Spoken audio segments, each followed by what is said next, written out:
Hi, welcome to Corky's Tea Time. We got a few things to discuss today.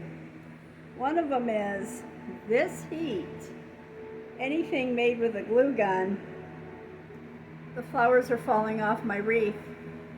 Yeah, my little art project where I glued flowers on a wreath with the glue gun.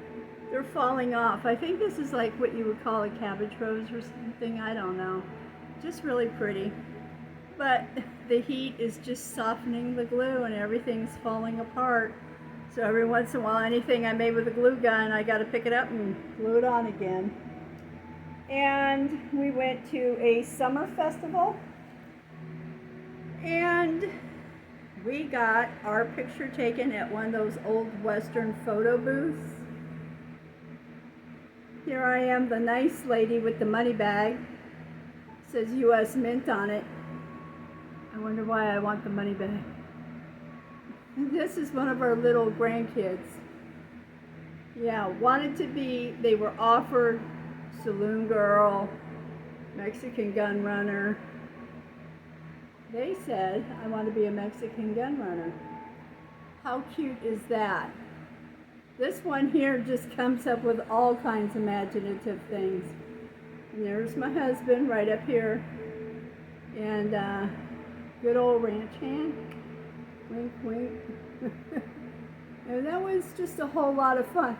The funny thing is this hat right here on my head was just barely sitting on top.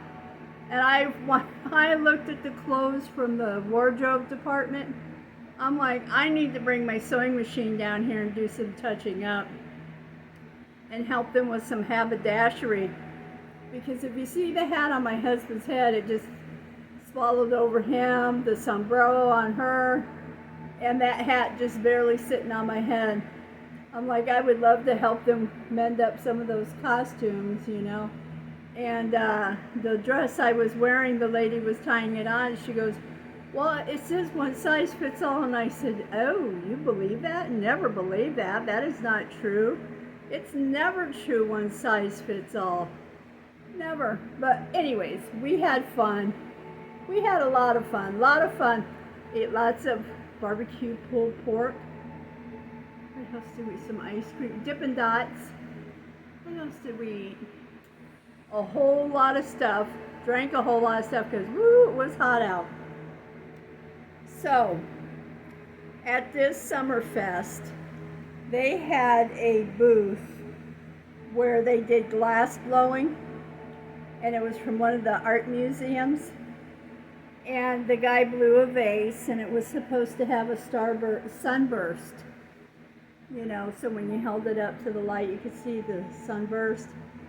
Well, he had a little too much cadmium, I believe it's called, in one of the pieces of glass, and so it basically turned the glass into amber colored glass. But if you held it up to the sunlight, you could still see where the sunburst was supposed to come through. So I think it, you know, sometimes when you get culture or you see art being made, it moves a person, it speaks to them. I remember my husband kept saying, I would buy that. Because I had asked if this would go to the gift shop or if it comes up for sale after the event. And they said it goes into the artist's own personal collection. And my husband goes, oh, I would have bought that. So my husband goes off to a yard sale by himself. You ready? What is it like when your husband goes to a yard sale by himself? This is what mine brought home this weekend. And it's pretty heavy. My husband got this vase here. If you can see the bottom, how it's transparent, and you can see this dark purple glass, and you see the different shades of the pink. The pink that almost has like a purple look to it, you know. And it has no markings on the bottom at all. And you can see all the way down to the depth of the vase. And this is probably a good 12 inches tall and probably a good 10 inches across. and it's very pretty, but very heavy. He paid $10 for this vase.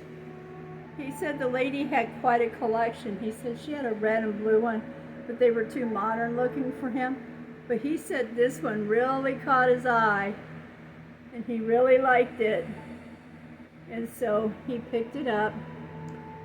And so this was his $10 purchase. And then he comes over and he says,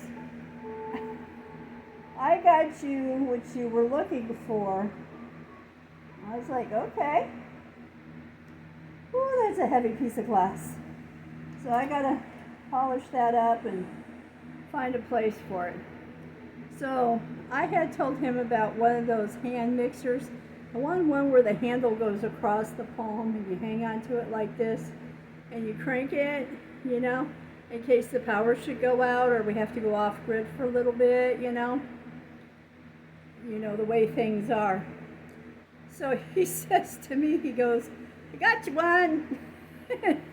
And I'm like, oh, how many hundreds of year olds is this thing? I will never allow this to go touch my food.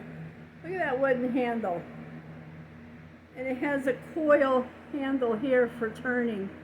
And I just, nah.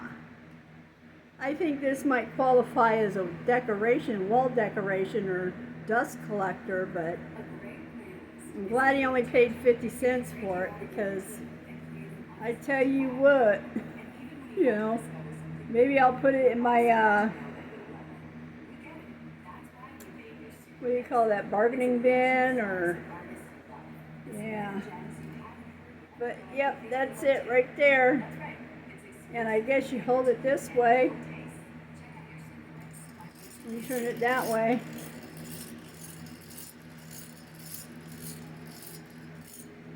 But I don't know. It's a thing. 50 cents thing. But that's about it. I'm not letting that touch my food. No way. And barter bin. That's the word I was looking for.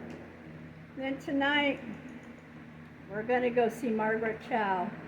We're going to the comedy show. And we used to watch her on TV. I haven't watched her in over 20 years. Because, they start out doing the little clubs, the locals, and then they work their way up onto TV. And then when they work their way up, they've built their crowd. Then they go out and do their tours. So she's coming to our town, our area, and we're going to go see her tonight. I hope her comedy's still good. You know how it is when they're young and they're raw and they're fresh. And I love it when comedians use real life to tell jokes, because real life is the most funniest, hysterical thing ever. I love the ones where they say, I can't make this stuff up. You got to use real life because real life is so funny, so hysterical. Well, thank you for stopping by. I just wanted to share with you my husband's yard sale finds, my glue gun project, and our Summerfest picture. Okay? Well, y'all take care. And I'll stop by again sometime, and I hope you stop by again sometime. Talk to you later. Bye.